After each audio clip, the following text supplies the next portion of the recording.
ஊ அப்படிங்கிற ஓரெழுத்து ஒரு மொழிக்கு மொத்தம் 8 பொருட்கள் இருக்கு. இந்த 8 பொருளையும் ஒரு ஷார்ட்கட் யூஸ் பண்ணி எப்படி ஈஸியா ஞாபகம் வச்சுக்கலாங்கிறத பார்க்கலாம் வாங்க. இந்த ஷார்ட்கட்ஸ்குள்ள போறதுக்கு முன்னாடி ஊ அப்படிங்கிற ஓரெழுத்து ஒரு மொழி சொன்னாலே உங்களுக்கு ஞாபகத்துக்கு வர வேண்டியது நான்வெஜ், இறைச்சி, மாமிசம், இது மட்டும்தான் உங்களுக்கு ஞாபகத்துக்கு வரணும். இப்போ வாங்க உள்ள போலாம். ஊ அப்படிங்கிற ஓரெழுத்து ஒரு மொழியோட முதல் பொருள் ஊன்.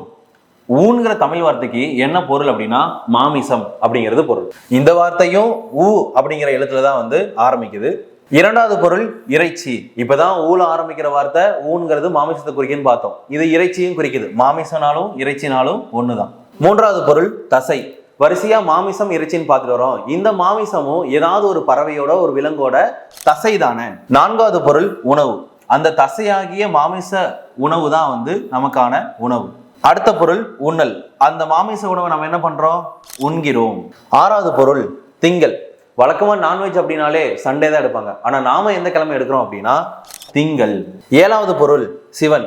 வரிசையா இறைச்சி மாமிசம் எல்லாம் பார்த்துட்டு வரோம். இறைவனுக்கே மாமிச உணவை ஊட்டினவர் ஒருத்தரோட கதை உங்களுக்கு ஞாபகத்துக்கு வரும்னு நினைக்கிறேன். இறைவனுக்கு மாமிச உணவை ஊட்டினவர் யாருன்னா கண்ணப்ப நாயனார். எந்த கடவுளுக்கு? சிவனுக்கு. இறுதியான எட்டாவது பொருள் சந்திரன்.